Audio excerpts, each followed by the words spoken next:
and my name is Chef Yogesh, and welcome to this exciting episode of Popular Foods Revealed, Italian Edition. So on today's exciting edition, we'll be making pizza from scratch, as well as one of the most popular Italian drinks, which can be found almost anywhere, the cappuccino. We're in the kitchen, so let's start cooking. So the first and most complex step in making a pizza is to create the dough. Once this step is done, the rest is quite easy. Start off by taking a small bowl and in it add 2/3 cup of lukewarm water and dissolve 1 teaspoon of sugar to it. Add to this 1 teaspoon of yeast. The yeast is the main ingredient for the fermentation. Once this is activated, it will give the carbon dioxide gas which will make the dough rise. The sugar in the mixture will give the yeast some source of food. Let the yeast mixture sit for 2 to 3 minutes. Once you see froth, the yeast mixture is ready. There are 2 ways to ferment the dough. You can use a warm rise or a cold rise.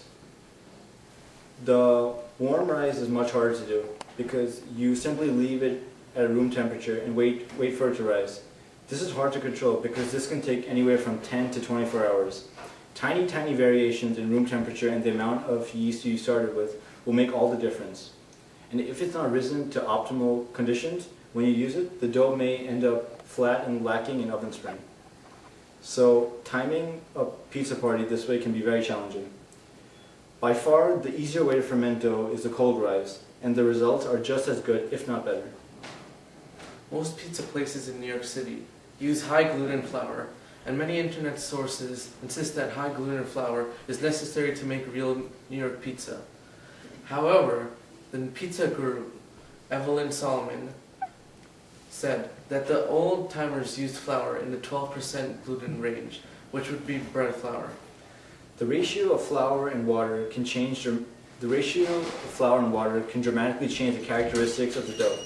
The higher the temperature of the oven, the wetter the dough should be.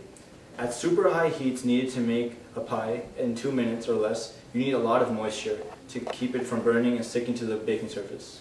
Wheat flour is the only type of flour that contains the 2 proteins that form gluten when water is added and the dough is worked. Gluten is what gives the dough its plasticity, the bend, and the elasticity, the stretch. The key to creating the perfect pizza dough is to ensure that the dough has been kneaded enough to form the perfect balance between the proteins. So now the yeast is ready. Take a big bowl and put 2 cups of flour into it. In that, put 1 tablespoon of oil, pour the yeast mixture, and knead the dough. Autolysis is just a fancy word that just means one simple thing. The flour and the water should sit together for at least 20 minutes before the kneading begins. It's a critical step. So, this is how you do it.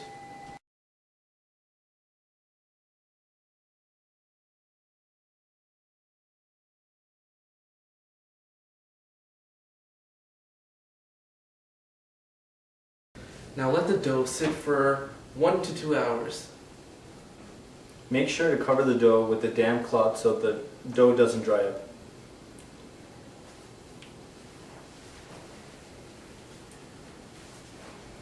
And this is the dough after 2 hours. It has doubled in size, as you can see. You can punch down the dough and let it rise again, but no need because we've already done that. Now we will spread the dough. Now before we spread it, we just want to tell you, the other day we went to D'Angelo's Pizzeria in Albertson, and there we saw some of the great professionals make pizza, and this is how we did it.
stretch the dough, start from the middle and stretch out.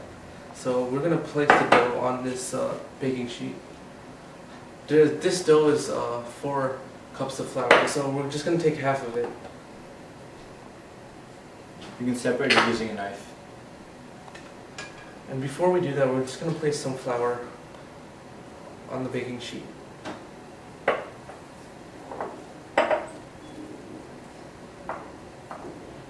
This is the dough. And make it into a ball.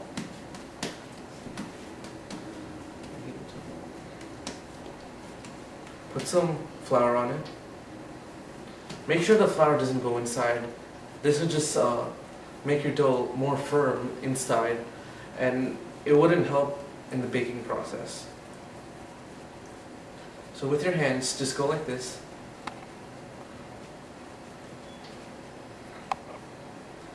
And kind of stretch out the dough. Once it's a little stretched out, it's not that sticky right now. I don't have any flour on my hand. And so we're going to put it down, and from the middle, just stretch it out. This is a very crucial step to the process. Today, we're going to be making, how many types of pizzas, Kevin? We're going to be making 2 types of pizzas, Yogesh. We'll be making a vegetarian pizza and a meat pizza. In our vegetarian pizza, we'll be adding plain cheese and bell peppers. In our meat pizza, we'll be adding 2 authentic Italian meats, pepperoni and salami. Now, this dough is a little cold because we put it in the refrigerator because we didn't want it to sit out. And so it's a little tender, and so it's taking a long time to stretch. Also, make sure you lubricate this with a little bit of olive oil.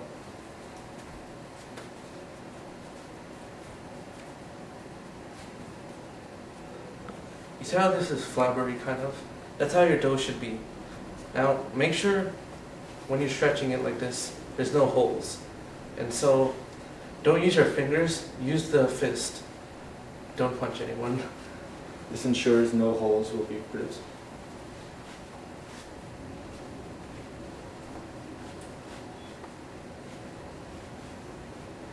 It's a tedious process, but once you get this right, your pizza will be very great.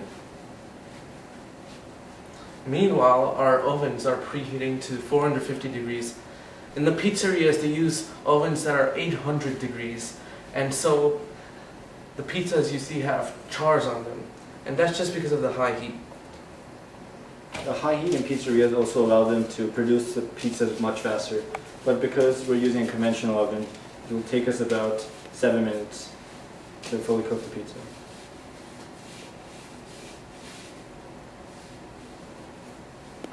So as you can see here, these ingredients. He's stretching the pizza along. Remember, try not to have any holes in your pizza. Occasionally, like right now, I have a hole in my pizza. But this is not what you want. You want the desired effect, and you want to try to eliminate any holes. Just plug it up, and now once you press it, place it on the sheet, it's kind of going to stick to it. So you pull out and keep on stretching it. Kevin, you want to try? Sure, Yogesh. Yeah, Kevin. Just want to keep stretching this out all over the pan.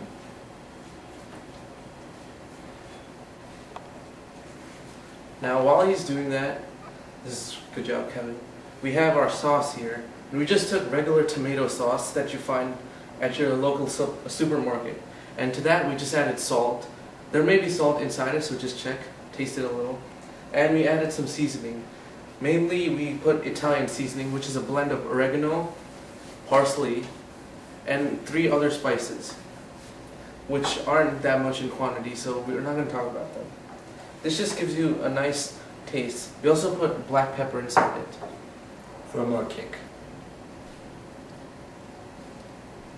Now, as you see, this is homemade, so it doesn't have to be that round, but we're getting it enough round. Right now the oven is done preheating.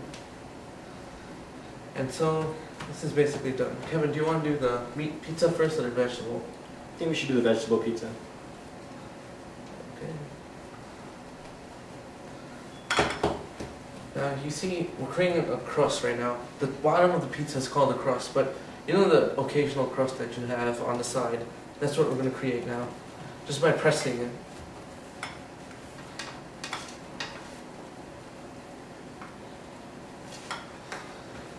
This looks pretty good. Now we're going to put the sauce on. Now in local pizzerias, as we showed you, they put a few dabs on top, like this. Not a lot of sauce is needed, because the flavor comes from the cheese and the toppings that you put on it. And kind of just go like this in a circle and spread the sauce. Try not to saturate the dough with too much sauce. Many non-authentic Italian restaurants, chefs use too much sauce, and this causes the cheese to come out very easily. So try not to use too much sauce. You want to separate it out all evenly throughout the pizza dough. You see how in this circular motion you see the white spaces? That's where the cheese is going to stick. And so let's put the toppings first. The toppings we're using right now are a mixture of different bell peppers, and this will be used to make the vegetarian pizza. If you like, you can use a bunch of other vegetables such as onions, olives, whatever you like. Looks delicious.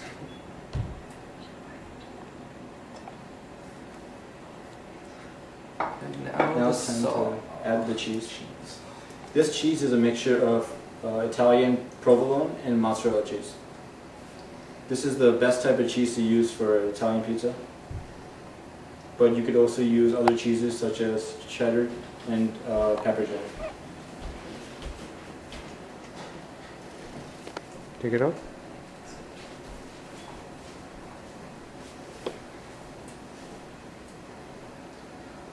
In pizzerias, as you've seen in our D'Angelo's clips, they don't put a lot of cheese, but when you eat it, you think there's a lot of cheese. That's because the cheese melts in a certain way in their high heat ovens. Since we don't have such a high heat compared to theirs, we're just going to put a little more cheese than usual To create the same effect. Kevin, there's not a lot, so we're just going to get more. This always happens occasionally.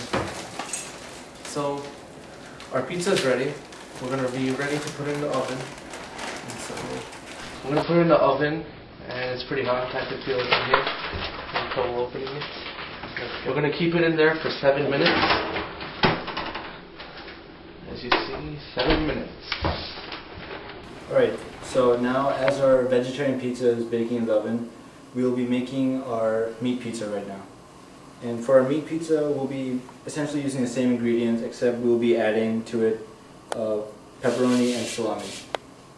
So the same way you made the vegetarian pizza, same way you do the meat pizza. Same procedures as mentioned before.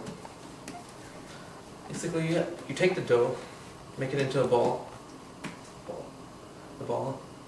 and then you put some flour on it. Make sure the flour doesn't go inside it. So when the flour's on it, don't bend the dough like this and fold it. Just keep it the flat dough that you have. And now, from the inside, work outwards. So we're going to create a nice thin layer inside. In order to create that thin layer, it's important to do as he said, to start from the middle and go up.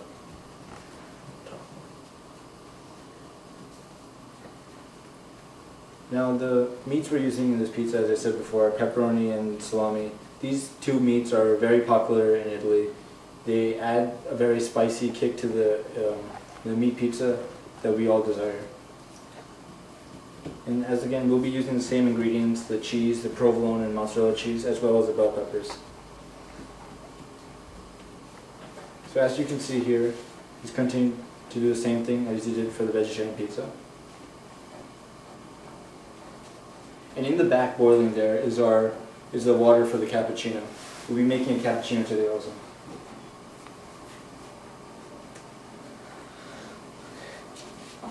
Now the dough is kind of good in the middle. Now we're going to stretch it.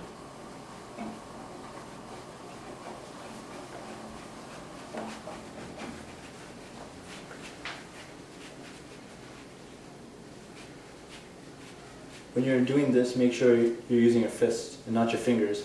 If you use your fingers, you can rip and make holes in this. You see how the thin is really light, and I actually see a hole. Again, make sure this doesn't happen.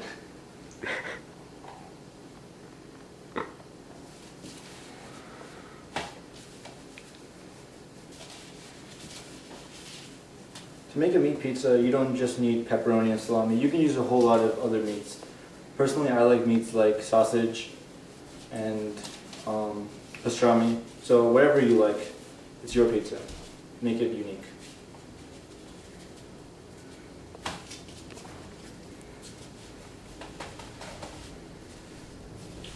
So our vegetarian pizza here is almost done. We'll give it a couple more minutes.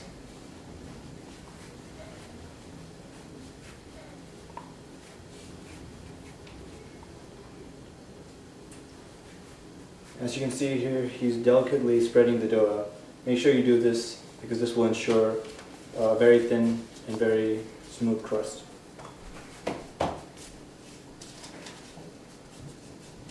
Shall I help you, Yogesh? Sure.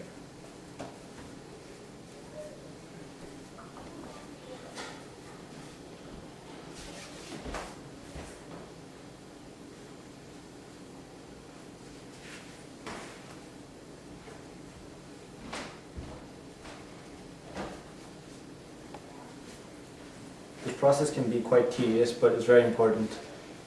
So make sure you take your time and don't apply too much pressure as you're spreading the dough. Alright, so now we've finished spreading our pizza now. Yogesh, have you made the crust? Yes. Slight hole. Again, you don't want this to happen. Now same thing as you did with the vegetarian pizza. Keep the sauce in the middle and spread it out evenly throughout the rest of the pie, making sure you don't saturate the whole pie and making sure every part of the pie has an even layer. Pizza looks great and very tasty. We have our other one sitting right there cooling Yeah, off. the vegetarian pizza just finished right now. You don't want a pizza to be too hot because the cheese and the sauce have a higher specific heat than the dough. And so when it comes out of the oven, it wants to transfer that heat to you. And so when you eat a hot pizza, you get burned because that heat transfer from the sauce and the cheese into you is what burns you, and some of the skin from your mouth or your hand comes off. But the dough has a low specific heat, and so it won't get that much hot and won't transfer that much heat. It'll take longer for the dough to heat up, so you always want to make your heating relative to the sauce. And for a meat pizza, you can leave it in a bit longer because we're using meats, and it'll take a little longer for those to cook. But still around the same time, 7 to 8 minutes. Now Kevin, since I'm a vegetarian, Kevin's going to put the meat and the cheese. I'm just going to step to the side. This is my favorite part. First I will start by adding the cheese. Remember not to put too much cheese. Sprinkle it lightly.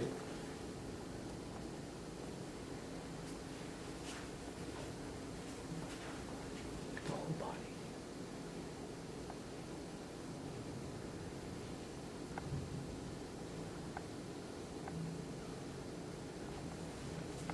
Now time to add the toppings.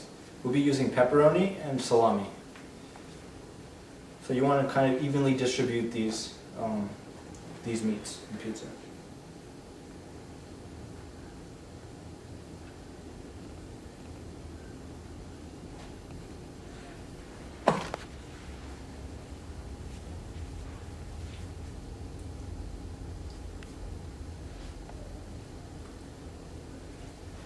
And again, as I said before, if you don't like these meats, you can use any meat you want. Remember, make your pizza very unique.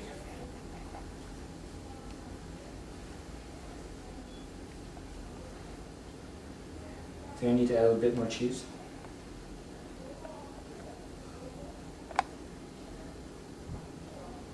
And do you want to add vegetables after? Sure. Let me just put a little bit more pepperoni and salami, since I love meat.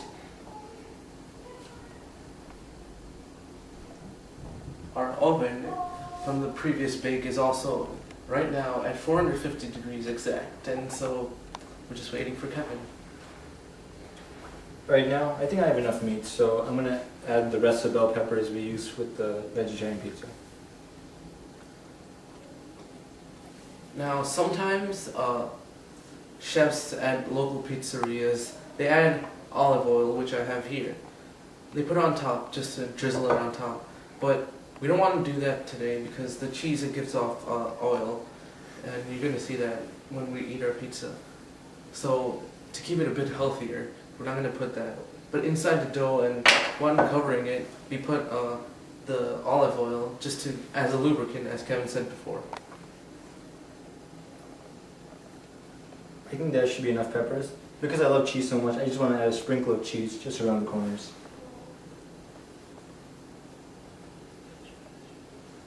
Now I have all this cheese here, don't want to waste it.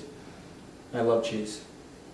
It's important that your pizza has enough cheese. A lot of the non-Italian pizzas, they don't have enough cheese, so that's why when you're eating them, the cheese comes off, which is never good. Now, once your pizza's done, you could add toppings on top of the baked pizza. Now, I sometimes like to put olives that aren't just cooked inside. I sometimes put Parmesan cheese, or since there's some leftover, I could just put that on top and it'll melt since it's hot. And so, you could just put extra stuff that's left over on top afterwards. Such as this.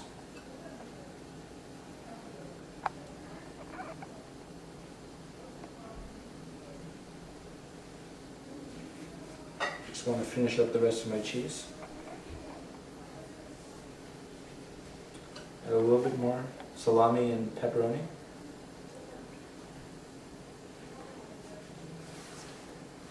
I'm going to take a couple out. Okay, So now we're ready to put it in the oven.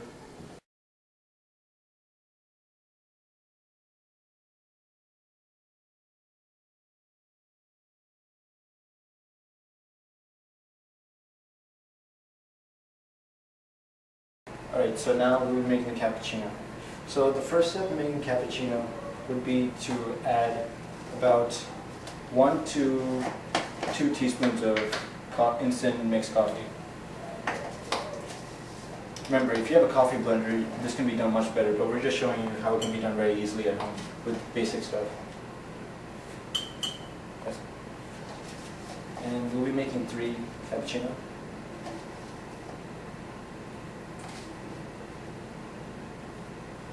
Okay, so now the next step to make the cappuccino is to fill it up with some cold water.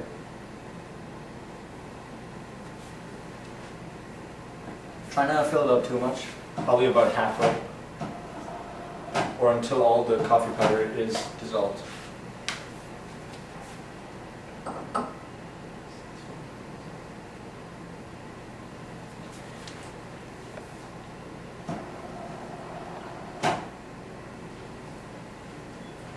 And the unique thing about a cappuccino compared to other types of coffee is that we're going to be adding chocolate syrup to it.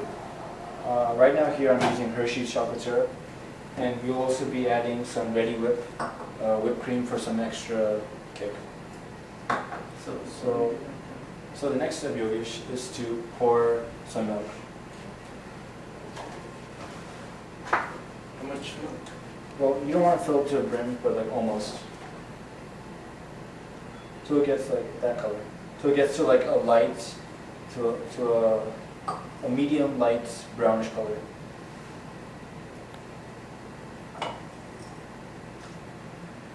But and again, if you want more milk, you can always add more. Remember, the important thing about Italian food is always make it unique and make it your own. Now, the next step is to pour the sugar. You have spoons here. Now we'll be adding about 1.5 teaspoons of sugar in each cappuccino. You don't want to make it too sweet. Also, if you have a condition such as diabetes or any other conditions, you may also want to use different sweeteners, such as honey and Splenda. So make sure you don't add too much sugar, but a good amount.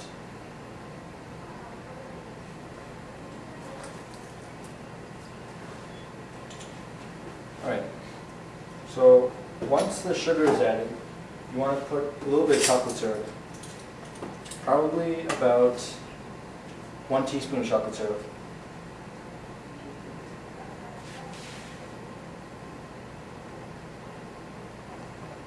Just like that. You get 1 teaspoon of chocolate syrup. Doesn't matter what brand you're using, I'm using Hershey's.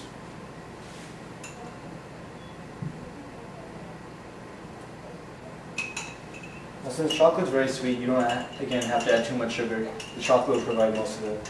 So now all we want to do is just stir it a little bit. You want to make sure you stir it enough so the chocolate, the coffee, and the milk blend in very well.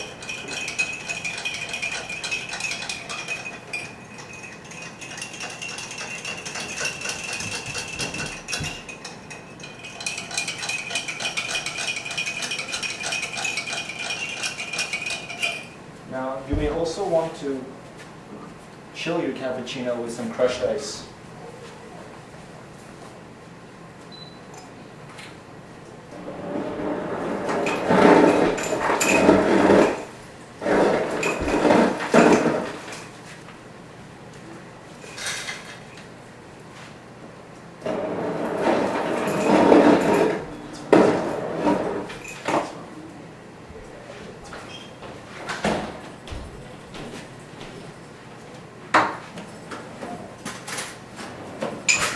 Now we're just adding some crushed ice into our cappuccinos here.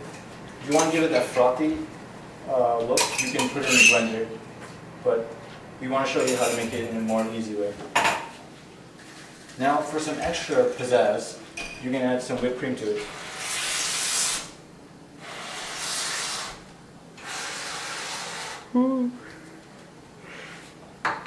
And this essentially is your cappuccino.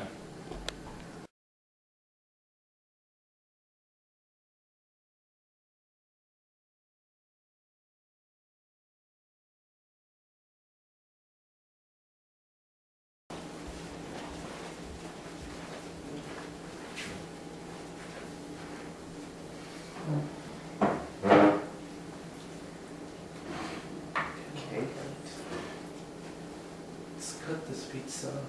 Just get the pizza cutter. Put it through here. You get the pizza cutter.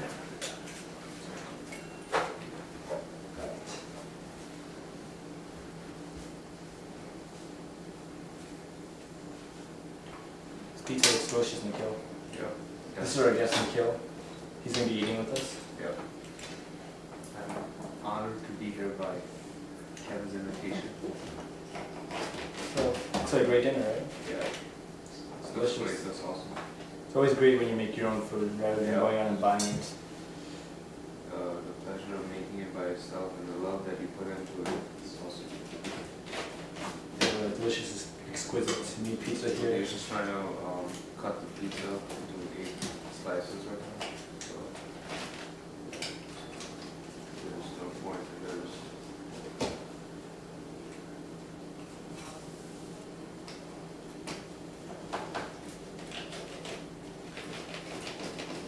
If you're having trouble cutting it with the pizza cutter, you always can use a more sharper utensil such as a knife.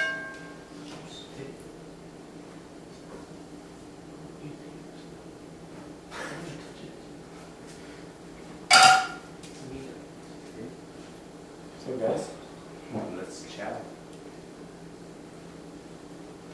So this episode, something new to learn about like the science of pizza and about how the flour and the yeast and how the water they interact. Now when it's baked, what the final product looks like. And so this is our final pizza, and we thank you again for watching this presentation of our show. we'll see you next time.